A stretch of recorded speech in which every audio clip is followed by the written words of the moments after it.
नमस्कार, मैं हूं रंजीत कुमार और आप देख रहे हैं देश का मूड मीटर। टीम मोदी शपथ लेकर अपने कामकाज में जुट चुकी है। विपक्षी नेताओं ने चुनाव के बाद सरकार बनाने की आस में कुछ वक्त के लिए बहुमत वाली राजनीति की, लेकिन नंबर नहीं था, इसलिए धीरे धीरे बैकफुट पर चले गए। लेकिन मोदी मंत्रिमंडल की लिस्ट ने विपक्ष को एक बार फिर से फ्रंट फुट पर खेलने का मौका दे दिया है। विपक्षी नेता टीम मोदी की लिस्ट दिखाकर जोर जोर से बोल रहे हैं कि देख लीजिए, मोदी जी को देश के करीब 21 करोड़ मुसलमानों में से एक भी ऐसा मुस्लिम नहीं मिला जिसको वो मंत्री बनाने लायक समझते। ये भी है कि जिस प्रकार से विस्तार हुआ है उसमें मुसलमानों को नहीं दिया गया है। बोल दीजिए। अब देखिए, इसमें तो लोगों का साफ दिखाता है कि कितना मन में उनके हेट्रेट है। और हम लोग तो चाहते भाई सब लोगों को मान सम्मान मिलना चाहिए, सबको आगे बढ़ने का मौका मिलना चाहिए।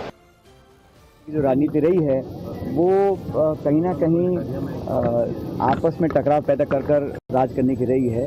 और ये देश सबका है, इसमें हिंदू, मुसलमान, सिख, ईसाई बहुत सब लोग हैं।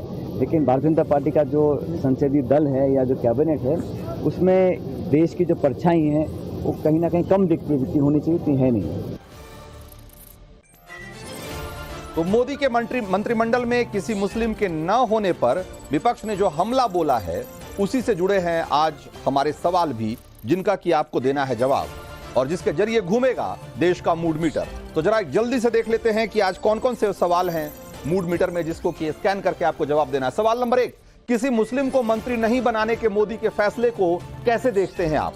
और ऑप्शन ए है मोदी मुस्लिम विरोधी हैं, ऑप्शन बी है मोदी दिखावा नहीं करते, और ऑप्शन सी है मुस्लिम प्रतिनिधित्व जरूरी है। क्या सोचते हैं आप? हमें बताना शुरू करिए जरा। सवाल नंबर 2 दिखाइए, मुस्लिम मंत्री ही मुसलमान का कल्याण कर सकते हैं? यह सवाल है और ऑप्शन है आपके सामने कि कोई जरूरी नहीं है, मुस्लिमों को मुस्लिम मंत्री समझेंगे, ये ऑप्शन बी है, और ऑप्शन सी कि ये विपक्ष का झूठा नैरेटिव। जरा सवाल नंबर 3 दिखाइए। तीसरा सवाल है, माइनॉरिटी का मतलब मुसलमान, इस नैरेटिव को कैसे देखते हैं? अब से पहले इसी तरह का माहौल बनाया जाता, जब भी माइनॉरिटी की बात होती थी इसका मतलब था कि माइनॉरिटी की बात हो रही है तो माइनॉरिटी और मुसलमान दोनों जैसे एक दूसरे के सिनोनिम हो गए थे। और ऑप्शन ए है आपके सामने कि ये विपक्ष की साजिश है, ऑप्शन बी है बाकी अल्पसंख्यकों की अनदेखी करने का नैरेटिव है, और ऑप्शन सी है माइनॉरिटी में मुस्लिम सबसे पिछड़े हैं, इसलिए जब भी माइनॉरिटी की बात होती है मुसलमानों की बात होती है। तो ये 3 सवाल हैं जिसका कि आपको जवाब देना है, और जवाब कैसे देना है आपको पता है। आपके टीवी स्क्रीन पर जो QR कोड दिखाई दे रहा है, इसको जैसे ही आप अपने मोबाइल कैमरे से स्कैन करेंगे, आपके सामने इन्हीं सवालों की लिस्ट खुल जाएगी। अपना जवाब भर के उसे आपको सबमिट करना है और आखिर में अपनी डिटेल जरूर भरनी है, क्योंकि इसी के आधार पर हम हर रोज 4 लकी वोटर का भी चुनाव करते हैं। तो ये तो था आज का सवाल, और अब लौटते हैं आज के मुद्दे।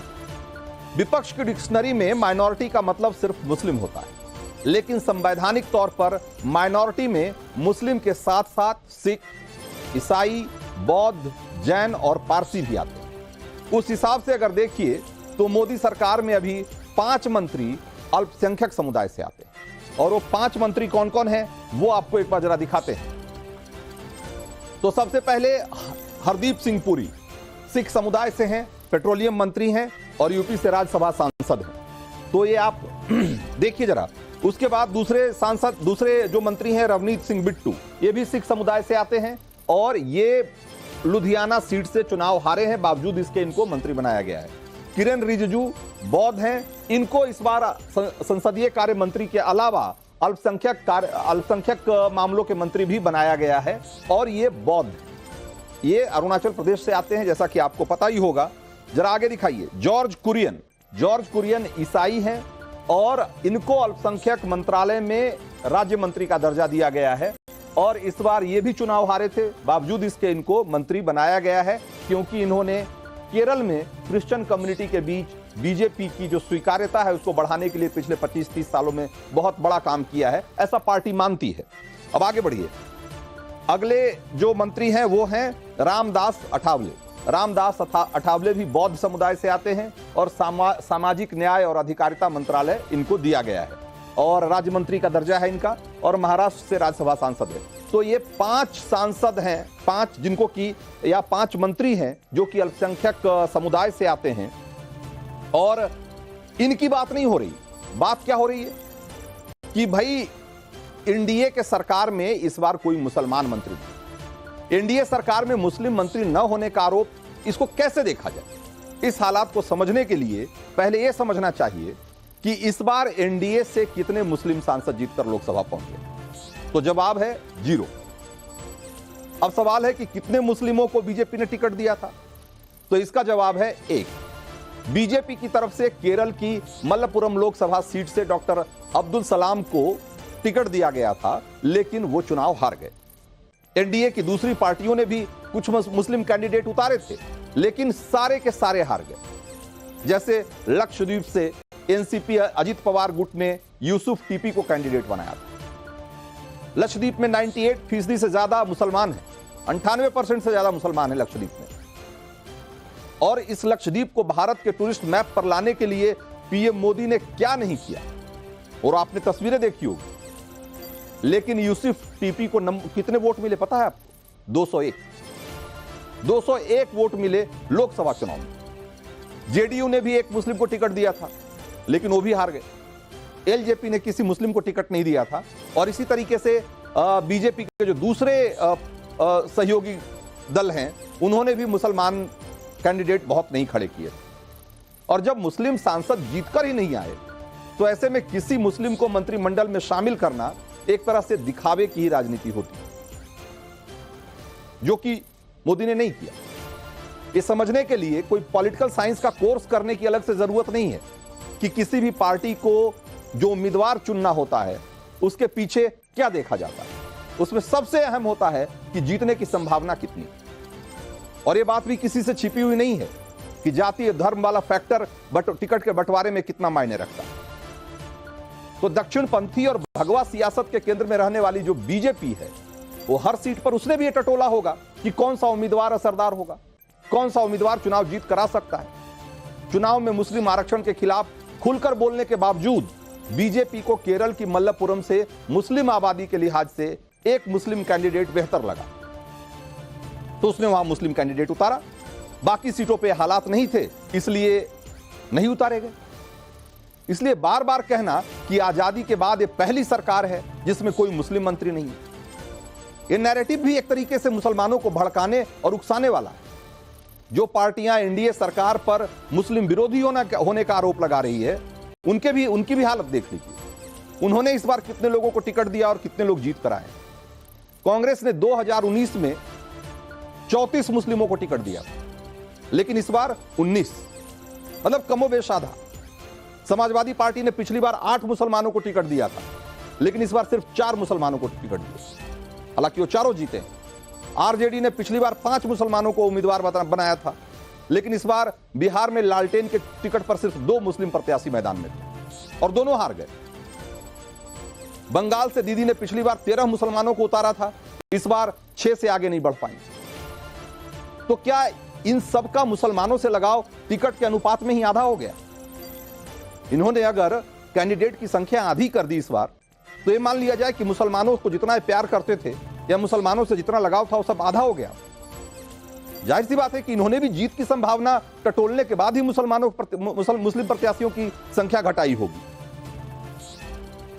अब सवाल यह उठता है कि किसी मुस्लिम को केंद्र में मंत्री नहीं बनाने वाले मोदी ने पिछले 10 सालों में मुसलमानों के साथ क्या भेदभाव किया है? क्या कोई सरकारी योजना बनाते वक्त इस बात का ध्यान रखा गया कि इससे किसी मुस्लिम को फायदा ना मिले? क्योंकि किसी मुस्लिम को मंत्री नहीं बनाना यह साबित नहीं करता है कि मोदी मुस्लिम विरोधी है। उदाहरण के तौर पे कांग्रेसी सरकार में हर बार अल्पसंख्यक कल्याण मंत्रालय मुसलमानों को ही दिया जाता था।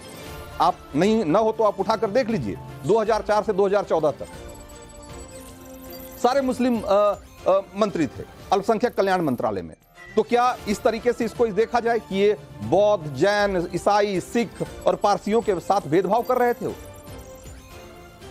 मोदी सरकार पर भेदभाव के आरोपों की सच्चाई अगर आपको समझनी है तो आपको उन योजनाओं को देखना होगा जिससे मुस्लिम समुदाय को फायदा पहुंचा है। मैं उदाहरण के तौर पर कुछ योजनाओं का जिक्र करता हूं। यूपी में 2022 तक 45 लाख आवास दिए गए अलग अलग योजनाओं के तहत। आपको पता ही है कि गरीबों के लिए आवास योजना, प्रधानमंत्री आवास योजना से लेकर शहरी आवास विकास योजनाएं तमाम चलती रहती। और इस योजना का लाभ उठाने वालों में 35% मुसलमान। आपको पता है कि यूपी में मुसलमानों की आबादी कितनी है? करीब 18% आबादी मानी जाती है। लेकिन जो गरीबों के लिए आवास योजना है उसमें उनकी भागीदारी, हिस्सेदारी कितनी है? 35%। यानी कि करीब करीब 2 गुना जितनी आबादी है उसके 2 गुना ज्यादा फायदा उनको मिला। और यह सिर्फ इस योजना में नहीं बल्कि ऐसी सारी योजनाओं में 9 करोड़ लोगों को 5 लाख रुपए सालाना स्वास्थ्य बीमा वाली आयुष्मान योजना का कवर दिया गया। 9 करोड़ लोगों को, इसमें से 3 करोड़ मुसलमान हैं, यानी कि यहां भी 33%। 2 करोड़ 61 लाख शौचालय बनाए गए, इनमें से 35% शौचालय मुसलमानों के घरों में बने। दुनिया की सबसे बड़ी फ्री राशन योजना जो चल रही है, प्रधानमंत्री गरीब कल्याण योजना, इसमें यूपी के भीतर 15 करोड़ लाभार्थी हैं जिनको मुफ्त राशन मिल रहा है। और इसका भी लाभ लेने वालों में 5 करोड़ मुस्लिम हैं, यानी कि यहां भी करीब 33%। साफ है कि किसी मुस्लिम को मंत्री बनाना मुस्लिम वेलफेयर का क्राइटेरिया नहीं हो सकता। सोचिए जरा कि मोदी को दिखावे के लिए अगर किसी मुस्लिम को मंत्री बना भी देते हो तो क्या मुसलमानों के लिए और कोई योजना नहीं चलाते? तो भी क्या उसको इसी तरीके से देखा जाता? यही विलाप करते इंडी गठबंधन के लोग। जरा जम्मू कश्मीर के बारे में सोचिए, करीब 70% आबादी मुस्लिम है यहां, लेकिन मोदी सरकार का सबसे ज्यादा फोकस जम्मू कश्मीर पर रहा। विकास में बाधा बने 370 की बेड़ियां तो तोड़ी ही, साथ ही विकास के हर घर में विकास पहुंचे, हर आदमी को इसका फायदा मिले कश्मीर में, उसको गांव-गांव तक पहुंचाने के लिए उन्होंने एड़ी चोटी का जोर लगा दिया। वहां के हर नौजवान के हाथ में कुरान के साथ साथ कंप्यूटर देने के लिए पूरी ताकत झोंक दी। जिन युवाओं के हाथ में पत्थर थमा दिए गए थे उनको पढ़ा लिखा कर कैसे आगे बढ़ाया जाए, इसके लिए पूरी कोशिश की जा रही है। क्या विपक्ष को यह तस्वीर नहीं देखनी चाहिए? या फिर वो उसी एजेंडे को आगे बढ़ाएंगे जो चुनाव के पहले बढ़ा रहे थे? चुनाव से पहले भी हमने देखा था कि कैसे वोट जिहाद से लेकर संविधान खत्म करने और सीएए के बहाने नागरिकता खत्म करने का एक बहुत बड़ा झूठ गढ़ा गया और उसके जरिए मुसलमानों को मोदी के खिलाफ भड़काने की कोशिश की गई थी। सवाल अब भी यही है कि क्या मोदी सिर्फ मुस्लिम मंत्री वाला जो झुनझुना थमा देते तो क्या उन्हें सेकुलर होने का सर्टिफिकेट मिल जाता? विपक्ष ने चुनाव के पहले जातीय दांव चला था। मोदी ने अपने मंत्रिमंडल में पिछड़ों को बड़ी संख्या में जगह दी और अब वो दांव खत्म हो गया। हालांकि इसके पहले भी मंत्रिमंडल में बड़ी संख्या में पिछड़े थे, लेकिन उसके बावजूद भी ये माहौल बनाने की कोशिश की गई कि बीजेपी जो है पिछड़ा विरोधी है, दलित विरोधी है। अब जब कोई और मुद्दा नहीं मिल रहा तो एक बार फिर से हिंदू मुसलमान एजेंडे को आगे बढ़ाने के लिए ये मुस्लिम मंत्री वाला दांव खेला जा रहा है। क्या इसको इस तरीके से नहीं देखा जाना चाहिए? ऐसे बहुत सारे सवाल हैं जिसका कि जवाब विपक्ष को भी देना चाहिए और कुछ सवाल ऐसे हैं जिसका जवाब बीजेपी को भी देना चाहिए। और उन सारे सवालों को लेकर चलते हैं अपने मेहमानों की तरफ। हमारे साथ गुरु प्रकाश पासवान हैं, प्रवक्ता हैं बीजेपी के, नाजिया इलाही राजनीतिक विश्लेषक हैं, सारिका पासवान आरजेडी की प्रवक्ता हैं और चंद्रमोहन शर्मा कांग्रेस के प्रवक्ता हैं। चंद्रमोहन शर्मा, सबसे ज्यादा तकलीफ आपको हो रही है कि भाई मुसलमान इस बार मंत्रिमंडल में नहीं। ये टोकेनिज्म, ये एक तरीके से ये एक सिंबल वाली राजनीति कि सिर्फ सांकेतिक रूप से तुष्टीकरण करके, सिर्फ माहौल बना के, मुसलमानों को भड़का के उसका वोट लेते रहो, भले उनका कोई कल्याण हो चाहे नहीं हो, फायदा हो चाहे नहीं।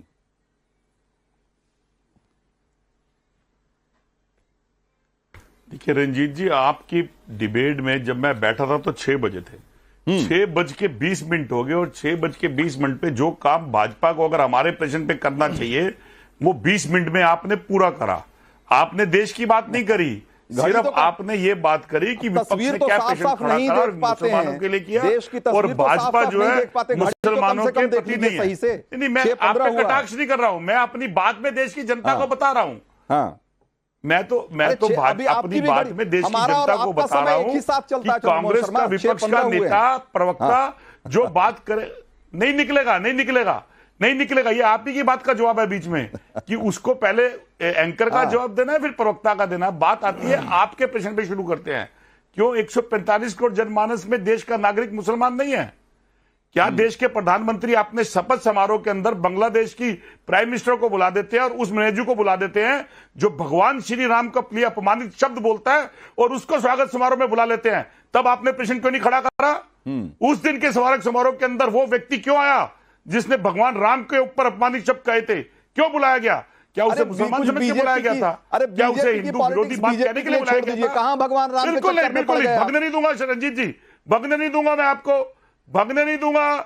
मैं प्रश्न इस बात पे खड़ा कर रहा हूं कि आप चंद्रमोहन शर्मा, आप एक जीतन राम मांझी के पीछे पड़े हुए हैं। भाई आपकी पार्टी में ऐसे लोगों की इतनी लंबी फहरिस्त है कि अगर गिनाने लगूंगा तो पूरा शो निकल जाएगा, इसलिए उस पर मत जाइए। आपसे एक सवाल हमने पूछा, उसका जवाब दीजिए। जैसे कांग्रेस सिर्फ मुसलमानों की टोकेनिज्म वाली राजनीति कि जिसके जरिए एक तरीके से उनको चेहरे खड़े कर दो, भले उनका विकास हो चाहे नहीं, उनकी स्थिति बदले या ना बदले मुसलमानों की, उससे कोई फर्क नहीं पड़ता। उनको कैसे भरमा के, उनको कैसे बेवकूफ बनाकर उनका वोट हासिल किया जाए, सारा खेल इस पर होता है। आप चाहते हैं कि मोदी भी उसी तरह की राजनीति करें? अगर रंजीत जी यही शपथ ग्रहण समारोह कांग्रेस का या किसी और प्राइम मिनिस्टर का होता और उसमें भगवान राम के लिए अपमानित शब्द कहने वाला वक्ता गेस्ट बनता, तो आपका क्या उसमें क्लोज होता? यार बात प्रश्न आपके प्रश्न की खड़ी हो रही है। चंद्रमोहन शर्मा, राम पे डिबेट में नहीं कर रहा हूं, राम पे डिबेट नहीं कर रहा हूं। पहली बात तो यह है कि सवाल यह है कि आप इस बात का रोना रो रहे हैं, इस बात के लिए विलाप कर रहे हैं कि भाई इस बार मोदी मंत्रिमंडल में एक भी मुसलमान नहीं है, एक भी मुसलमान नहीं है, इस बात के लिए रो रहे हैं। इसका जवाब दीजिए ना कि भाई आपने मुसलमानों को अल्पसंख्यक मंत्री तो बना के रखा, लेकिन उससे अल्पसंख्यकों का क्या कल्याण हुआ? उससे अल्पसंख्यकों का कितना कल्याण हुआ? सवाल यह है ना, उससे मुसलमानों का कितना कल्याण हुआ? तो आप जो सिंबोलिज्म वाली राजनीति करते हैं, जो प्रतीकात्मक राजनीति करते हैं, पहचान वाली आइडेंटिटी पॉलिटिक्स करते हैं, आप चाहते हैं कि बाकी लोग भी यही करें? हिंदू बिल्कुल नहीं। पूरे 10 साल के अंदर भाजपा 6 शब्द पे राजनीति करती रही, हिंदू मुस्लिम, मंदिर मस्जिद और हिंदुस्तान पाकिस्तान।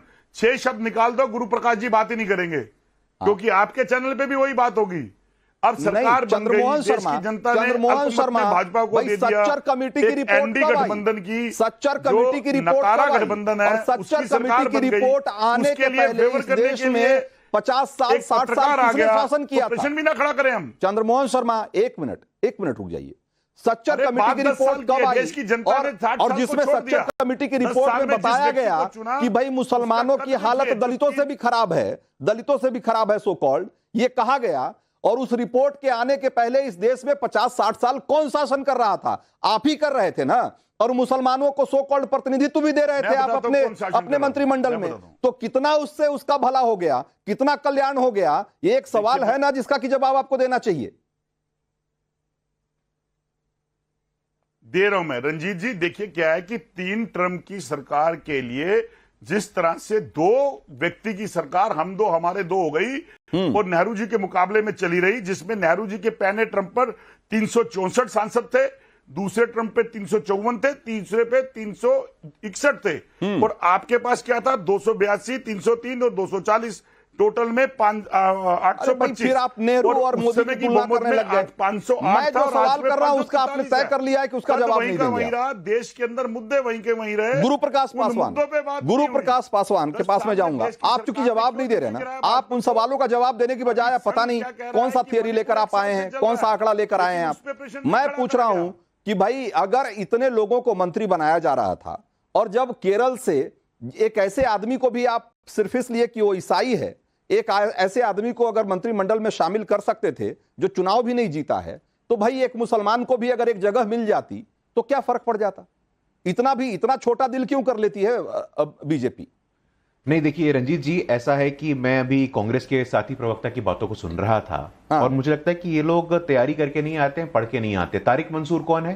तारिक मंसूर पसमानदा मुसलमान है, अलीगढ़ मुस्लिम यूनिवर्सिटी के वाइस चांसलर थे, उत्तर प्रदेश में एमएलसी बने हैं। दानिश रिजवान कौन है?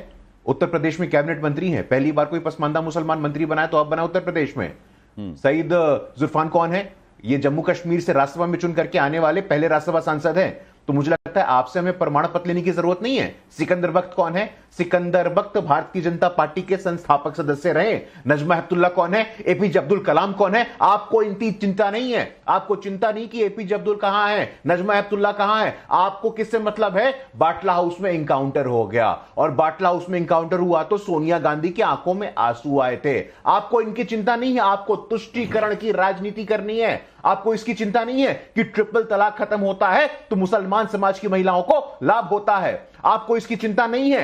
आप लोग तो इस्लामिक तनाव में आकर के, इस्लामिक प्रेशर में आकर के सुप्रीम कोर्ट के इतने प्रगतिशील जजमेंट, जिसका नाम शाहबानो था, जहां पे सुप्रीम कोर्ट ने कहा था कि मुसलमान समाज की तलाकशुदा महिलाओं को मेंटेनेंस का अधिकार मिलना चाहिए, आपकी सरकार थी, कांग्रेस की सरकार थी, और कांग्रेस के प्रधानमंत्री राजीव गांधी जी ने मुसलमान समाज के तुष्टीकरण करने के लिए इस प्रगतिशील जजमेंट को रिवर्स कर दिया। गुरुप्रकाश पासवान, आपकी बात अपनी जगह ठीक है। मैं सवाल कर रहा हूं, मैं सवाल कर रहा हूं कि भाई सवाल इस बार सवाल तो मोदी सरकार के इस मौजूदा टर्म को लेकर है ना। ये मोदी 3.0 को लेकर सवाल है। ये सवाल ये है कि इस बार मोदी मंत्रिमंडल में एक भी मुसलमान के लिए जगह नहीं बचाई गई, निकाली गई। भाई इतना तो कम से कम इतना बड़ा दिल तो रखना चाहिए था ना बीजेपी को। रंजीत जी, हाँ। रंजीत जी, आपने अपने प्रारंभिक प्रबोधन में इस प्रश्न का बहुत अच्छा उत्तर दे दिया है। आप जब प्रारंभिक प्रबोधन दे रहे थे तो आपने कह दिया कि या तो सांकेतिक कर दो, या तो सिंबॉलिक कर दो, या काम करो। हम काम नहीं करते हैं, एक मुसलमान को मंत्री बना देते हैं। हम ट्रिपल तलाक खत्म नहीं करते हैं, एक मुसलमान को मंत्री बना देते हैं। मुसलमान समाज की महिलाएं 40% तक अधिक स्कूल और कॉलेज में जा रही है। यह सरकार का आंकड़ा है, मेरा आंकड़ा नहीं है। तो तलाक खत्म कर दो, कोई जरूरत नहीं है। मुसलमान समाज की लड़ाओं को कहा है प्रधानमंत्री जी ने, एक हाथ में कुरान और एक हाथ में कंप्यूटर, उसकी कोई आवश्यकता नहीं है। यह मेरे समझ से परे है। सांकेतिक सिंबॉलिक रिप्रेजेंटेशन से आगे जाकर के अगर वास्तव में मुसलमान समाज में, पिछड़ा समाज, मुसलमान समाज की महिलाओं का किसी ने सम्मान किया तो नरेंद्र दामोदर दास मोदी ने किया है। बाकी सभी लोगों ने मुस्लिम तुष्टीकरण की राजनीति की है और बार बार उस समाज के नाम छोटा सा काउंटर बदलाने का काम किया। हाँ, मैं आऊंगा आपके पास। सारिका पासवान से जरा जवाब लेते हैं। सारिका पासवान, भाई आरजेडी पहले तो पिछली बार 5 लोगों को टिकट दिया, 5 मुसलमानों को। इस बार 2 मुसलमानों को आपने दिया, वो भी जीत के नहीं आए। तो भाई अगर जब सरकार बनाने की बात आएगी, लोग जीतकर सांसद बन के आएंगे तो पहली तो प्राथमिकता तो उन्हीं को मिलेगी कि जो सांसद बन के आए हैं। अब आप ही के सांसद हार गए, आपने टिकट भी कम कर दिया, तो भाई आप भी तो घटा रहे हैं ना उनका। आप भी तो ये देख रहे हैं ना, जीत हार का कॉम्बिनेशन और जीत हार का समीकरण आप भी तो सेट कर रहे हैं ना। तो बीजेपी अगर उसमें ऐसा करती है तो उसमें आपको क्या दिक्कत हो जा रही है? देखिए रंजीत जी, अब मैं उन विषयों पे नहीं जाऊंगी, क्योंकि हमारे एक प्रवक्ता भाई ने कही थी कि कार्यक्रम की शुरुआत जब हुई और जिस वंदन के साथ शुरुआत हुई, तो मुझे तो सच में मुझे 10 मिनट तक लगा कि मैं किसी सत्संग में बैठी हूँ और सत्संग का विषय ही आज मोदी जी के पे ही है। और उसमें भी आपकी कड़ी के साथ गुरु प्रकाश जी ने भी इतने बातें बोली कि दिमाग और मेरा चकरा गया। लेकिन खैर, अब मौका मिला है मुझे, तो मैं आपको कुछ तथ्यों से उससे उबर गई हो तो उस सवाल का भी जवाब दीजिए जो हमने पूछा आपसे। नहीं, बस उबरने की कोशिश कर रही हूँ, क्योंकि इतनी बड़े शब्दावली का इस्तेमाल नरेंद्र मोदी जी के लिए किया जा रहा था, मुसलमानों के प्रति उनकी प्रेम को दर्शाया जा रहा था। तो मैं याद दिलाना चाहूंगी कि 2001 में जब नरेंद्र मोदी जी गुजरात के मुख्यमंत्री बने थे, तो 2002 में वहां पे बहुत बड़ा एक दंगा और फसाद हुआ था, गोधरा कांड, इसमें कि आपने देखा होगा कि पूरे देश को हिलाया उस कांड ने। और यही नहीं, प्रधानमंत्री जी ने कई अपने मंचों पे कहा था कि इनको कपड़े से पहचानो, टोपी से पहचानो। एक इनके ही कैबिनेट मिनिस्टर है, नहीं वो तो क्या, अनुराग ठाकुर जी ने क्या कहा था कि भाई आपको रामजादे की सरकार चाहिए या आपको हरामजादे की सरकार चाहिए? इतिहास से निकलने की जरूरत है सारिका पासवान। कहां इतिहास में फंसी हुई हैं? तब से साबरमती से लेकर और यमुना में कितना पानी बह गया, अहमदाबाद से लेकर और दिल्ली तक की तस्वीर कितनी बदल चुकी है। कहां आप उसमें फंसी हुई हैं? मैं तो सवाल ये कर रहा हूं कि भाई मुस्लिम रिप्रेजेंटेशन का जो सवाल है कि उनको प्रतिनिधित्व नहीं मिला, तो भाई आपके पार्टी में भी प्रतिनिधित्व घट रहा है। आपने भी 5 की जगह 2 ही टिकट दिए और वो भी दोनों जीत के नहीं आ पाए। आप ही को बनाना होता किसी सांसद को मंत्री, तो किसको बना देते आप? सवाल नहीं, ये है ना। मैं आपके ही तो प्रश्नों का, आपके ही तो सवाल का जवाब दे रही हूँ। देखिए, शुरुआत ही हुई थी मोदी जी की वंदना के साथ, तो मोदी जी की जो की गई हरकतें हैं, उन हरकतों से भी तो आपको मुझे याद दिलाना पड़ेगा। ये सारी हरकतें भाई जो है उन ना, मोदी जी हरकतों और को मोदी देश जी के जानता साथ है। जो लोगों ने किया सारिका था, पासवान और उन किसने हरकतों कहा को देश था, देख दिल्ली चुका के है पूर्व और उसके सांसद ने बाद कहा उनको था, तीन बार महिला, मुख्यमंत्री और तीन बार प्रधानमंत्री बना चुका है। आप हो कहाँ सकता है कहाँ रंजीत फंसी जी, हुई ये हैं? शब्द आपके आप कहाँ कानों को इतिहास सुकून में ना फंसी दे हुई रहे हो, हैं? लेकिन ये वो शब्द है रंजीत जी, आप उस सवाल पे लौटिए जिस पर हम चर्चा कर रहे हैं आज, जिस पे हम चर्चा कर रहे हैं। एनीवे, हम एक बार नाजिया इलाही के पास चलते हैं। नाजिया इलाही खान, ये सवाल आपको कितना वैलिड लगता है कि अगर कोई मुस्लिम मंत्री नहीं है, इसका मतलब ये सरकार मुस्लिम विरोधी है, और ये अगर कोई मुस्लिम मंत्री नहीं बनेगा तो मुसलमानों का कल्याण नहीं हो सकता, उसका फायदा नहीं हो सकता। देखिए, मुझे तो लगता है कि अच्छा हुआ कि कोई मुसलमान मंत्री नहीं बना, क्योंकि हमारे देश में जब 53 साल कांग्रेसियों की सरकार चल रही थी तो 5 मुसलमान शिक्षा मंत्री थे, और आज भी अगर डेटा उठा करके देखा जाए तो हम दलित से भी पीछे हैं शिक्षा में। आज मुसलमान बेटियां पढ़ रही हैं, लिख रही हैं, किसी भी तरीके से तलाक के डर से अपने आप को छुपा नहीं रही हैं, बल्कि बची हुई हैं और पूरे सम्मान के साथ बची हुई हैं। मैं मुसलमान हूं और मैं पेशे से वकील भी हूं, और 3 तलाक में सबसे यंगेस्ट काउंसिल भी रह चुकी हूं। तो मैंने देखा है अपनी नजरों से कि किस तरह से मुसलमान 3 तलाक के पक्ष में बात किया करते थे। मैं जानना चाहती हूं कि असदुद्दीन अवैसी की पार्टी में एक भी हिंदू नहीं है, तो क्या असदुद्दीन अवैसी की पार्टी हिंदू विरोधी है? पीस पार्टी में एक भी हिंदू नहीं है, तो क्या पीस पार्टी इस भारत में, इस राष्ट्र में, इस भूमि पर हिंदू के खिलाफ की पार्टी है क्या? मुझे जानना है ये सब मामले में भी। मुझे ऐसा लगता है कि पहली बार 10 साल में मुसलमान बेटियों के पीठ पर पंख लगा। पहली बार 10 साल में मुसलमान बेटियां अपने आप को स्ट्रॉन्ग, अपने आप को बहुत शक्तिशाली महसूस की हैं। जिस तरह से यूसीसी की बात हुई, सारी मुसलमान बेटियों ने वोटिंग के माध्यम से बताया कि वो यूसीसी का समर्थन करती है। अच्छा हुआ कि कोई मुसलमान मंत्री, कम से कम शिक्षा मंत्री तो नहीं बना, क्योंकि फिर वही करता कि जो बाबर ना भारत में पैदा हुआ और ना भारत में मरा, पर उसके नाम का हमारे गले में ताबीज बांधा जाता और हमें बताया जाता कि मुसलमान बेटियों का हलाला भी हो सकता है, मुसलमान बेटियां 4 बीवियां एक साथ रह सकती हैं, हमारा निकाह मुत्ता होता, हमारा यात्री निकाह होता। तो मुसलमान महिलाओं को पता है कि उनके ऊपर कितना अत्याचार इस इस्लाम के जस्टिफिकेशन पर हो चुका है और होता आया है। मुसलमान बेटियों के शिक्षा के लिए आज तक कोई नेता मंत्री इंडिया अलायंस का नहीं होता है, लेकिन हिजाब पहनाने के लिए सब रोड पर आ जाते हैं। तो नाजिया इलाही जो सवाल उठा रही हैं, उसका जवाब आपको देना चाहिए। चंद्रमोहन शर्मा, आपको इसका जवाब देना चाहिए। बहुत बहुत वैलिड सवाल है मैं देता कि भाई जो काम इस सरकार में हो रहा है वो आप करने में नाकाम रहे, और सब दिन मुसलमानों का ही ढोल बजाते रहे कि भाई हाँ हम तो मुसलमानों के सबसे बड़े हितैषी हैं, सबसे बड़े झंडा बरदार हैं, लेकिन मुसलमानों को हमेशा हाशिए पे रखा आपने, और इस सरकार ने वो किया जो आप कभी नहीं कर सके। रंजीत भाई,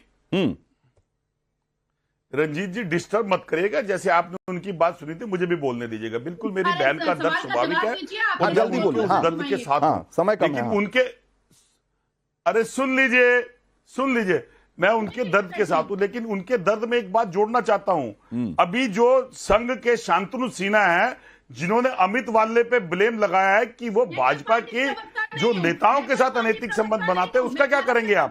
कुणाल पांडे का क्या करेंगे? ब्रिजभूषण का क्या करेंगे? और उसका प्रवद्र रमन्ना का क्या करेंगे? कुलदीप सेंगर का क्या करेंगे? संदीप सिंह का क्या करेंगे? चमनिया राउत का क्या करेंगे? अरे इतने बड़े नाम चंद्रमोहन शर्मा, एक बार फिर से आप उन सवालों का जवाब नहीं दे रहे। भाई अगर आपने तय कर लिया, कुछ लिख के ले आए हैं आप और वही बातें आपको यहाँ बोलनी है, तो आप बता दीजिए, हम आपको 2 मिनट अलग से दे देंगे, आप पढ़कर चले जाइएगा। लेकिन अगर बहस करनी है तो उस सवाल पे आइए जो हमने पूछा आपसे। सरकार के अंदर मणिपुर गौण है, मणिपुर के अंदर 1 साल की हत्या से गौण है, और आप कहां जा रहे हैं? मटन मुस्लिम पे। अरे मीट मटन मशरूम मंदिर मस्जिद हिंदू मुसलमान अरे के आप, मैं अलग देश पूछ रहा नहीं हूं है क्या? आपसे कि भाई देश के आपने अंदर आज मुसलमानों को मणिपुर टिकट के आधा अंदर क्यों कर महिलाओं दिया? को घुमाया गया। आधा क्यों कर दिया एक साल से आपने? आज भी वहाँ आत्महत्या हो रही है। आज भाई भी चंद्रमोहन बलात्कार हो रहे चंद्रमोहन हैं। शर्मा उस पे चर्चा चंद्रमोहन करते शर्मा हैं मैं क्या? पूछ रहा हूं कि आपने अरे अब तो मुसलमानों देश की को सरकार ने आपको मत आधा मिला दिया टिकट क्यों तो। बांटा? भाई मैं पूछ रहा हूं ना कि पिछली बार के मुकाबले आधे टिकट क्यों दिए आपने? बढ़ाना चाहिए था आपको। हमेशा मुसलमान महिला हमने विरोधी कितने रही है। बांटे ये देश जानता है। भाजपा ने लीजिए। मुसलमानों की पसमंदा राजनीति करी। जब अपनी सहूलियत के लिए पसमंदा राजनीति को आप अपने हित में करते हो तो देश की राजनीति के लिए जो देश का नागरिक है मुसलमान और अरे लोकतंत्र के पिछली बार पटावे के ऊपर 34 मुसलमानों को आपने टिकट दिया, इस बार 19 को दिया। तो भाई आपने भी कुछ सोच के दिया होगा ना, आपने भी तो लड़ाई देखी होगी कि कौन बेहतर लड़ सकता है, इसलिए आप। तो भाई अगर बीजेपी ये काम करती है तो आपको तकलीफ होने लगती है। से ज्यादा नैतिक संबंध बनाने वाला सांसद जो हारा उसका क्या करेंगे? मैं पूछ रहा हूं एक सवाल, 34 से 19 पे क्यों आ गए? 34 प्रत्याशी के बजाय 19 प्रत्याशी क्यों उतारे आपने इस बार मुसलमानों के? आपने आधा क्यों कर दिया? प्रेम आधा हो गया आपका? अरे मैं पूछ रहा हूं 400 से ऊपर जाने वाली पार्टी 240 पे क्यों आ गई?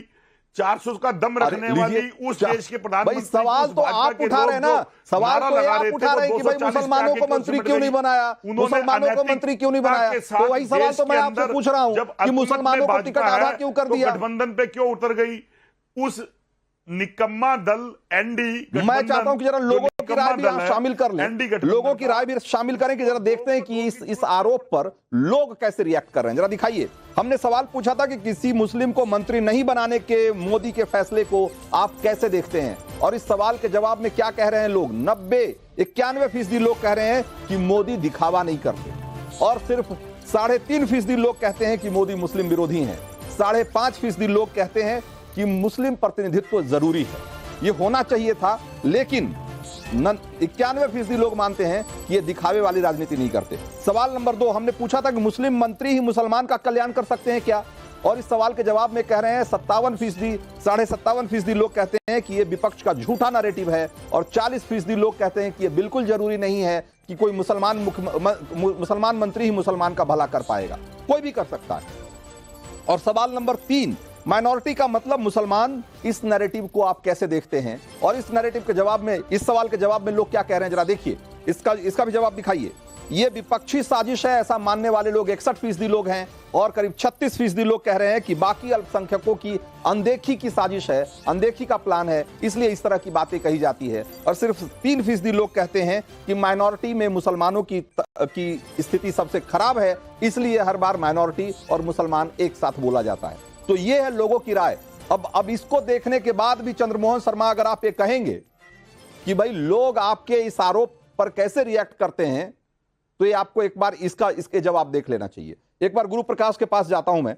गुरु प्रकाश भाई, ये इन्होंने अपने टिकट घटा दिए मुसलमानों के, सारी इंडी गठबंधन की सारी पार्टियों ने करीब आधा कर दिया टिकट पिछले बार के मुकाबले, फिर भी ये कह रहे हैं कि नहीं मुसलमान जो है वो, उनका प्रतिनिधित्व जो है वो ठीक नहीं है बीजेपी में। ठीक है, बीजेपी में तो ठीक नहीं है, आपके यहां ठीक क्यों गड़बड़ा रहा है, इसका जवाब नहीं देते हो।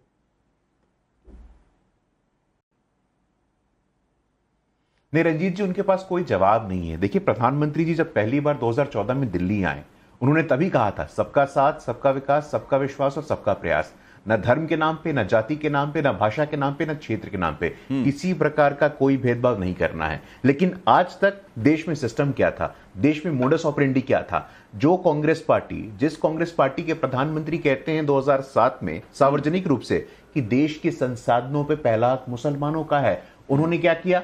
अभी नाजिया जी ने बहुत अच्छी बात बोली, रंगनाथ मिश्रा कमेटी, सच्चर कमेटी की रिपोर्ट में यह कहा गया, तो आपने इतने लंबे दशकों तक शासन किया, आपने मुसलमानी के लिए कुछ नहीं किया। आपके यूपीए कैबिनेट में कितने मुसलमान मंत्री थे आप बता नहीं पाएंगे। तो सिर्फ और सिर्फ रिप्रेजेंटेशन से कुछ नहीं होता है, आपको काम करना पड़ता है। मोदी जी के पिछले 10 वर्षों में कितने कम्युनल वायलेंस हुए हैं हम पूछना चाहते हैं आपसे। आप यूपीए के 10 साल का रिकॉर्ड और एनडीए के 10 साल का रिकॉर्ड देखिए, कम्युनल हार्मनी एनडीए के समय ज्यादा रही है। मोदी जी को मुसलमान राष्ट्रों ने अपना सर्वोच्च सम्मान दिया है। मैं बता देता हूं आपकी जानकारी के लिए, 10 से अधिक मुसलमान राष्ट्रों ने मोदी जी को अपना सर्वोच्च सम्मान से नवाजा है। तो उनको कुछ नहीं पता है, आप ही को सब पता है, मुझे समझ में नहीं आता है। मैं पहले भी कहा है कि मुसलमान समाज में महिलाओं की बात, मुसलमान समाज में गरीबों की बात यदि किसी ने किया है, यदि उनको केंद्र बिंदु में कोई लेकर के आया है तो नरेंद्र मोदी जी लेकर के आए हैं। पसमानदा की बात हो, महिलाओं की बात हो, ट्रिपल तलाक की बात हो, 370 की बात हो, 370 में तो जो जम्मू कश्मीर में मुसलमान महिलाएं रहती थी वो किसी और से शादी कर लें जो जम्मू कश्मीर के बाहर रहने वाला है, उनके बच्चों को संपत्ति के अधिकार से वंचित कर दिया जाता था। लेकिन आपको कोई चिंता नहीं है, ये सवाल और सिर्फ ये सवाल पहले भी उठा चुका हूं। 20-30 सेकंड में अगर आप जवाब देना चाहें, अगर इसी का जवाब देना चाहें तो, अगर कोई और बात आप कहेंगे तो फिर मेरे पास वक्त नहीं है, लेकिन अगर इसका अगर पॉइंट टू पॉइंट जवाब देना चाहें तो जरूर दीजिए 20-30 सेकंड में कि भाई एक तरफ पहली बात जो ये कह रहे हैं कि इसका सरकार आपकी 60 साल आपने राज किया और उसके बाद भी रिपोर्ट आती है तो कहा जाता है कि मुसलमानों की स्थिति दलितों से खराब है, उसकी जवाबदेही तो आपने नहीं ली। देखिए, अगर सब कुछ चंगा था तो 303 से 240 पे भाजपा क्यों आई? और अगर भाजपा का नैरेटिव के अंदर जो गुरु प्रकाश कह रहे हैं वो सब कुछ देश की जनता समझ गई थी, तो फिर भाजपा को अल्पमत में क्यों देश की जनता ने दिया? ये आपकी हार है और आपकी नीतियों की हार है, आपकी तुष्टीकरण की हार है, आपके देश के अंदर जो दुर्विक्रम पैदा करा, आप उस सवाल का जवाब नहीं देंगे जो हमने पूछा, जाहिर सी बात है आप उसका जवाब नहीं देने को तैयार हैं। चलिए कोई बात नहीं, देश का मूड मीटर में हमारे पास इतना ही वक्त था। आप सब लोगों का बहुत बहुत शुक्रिया।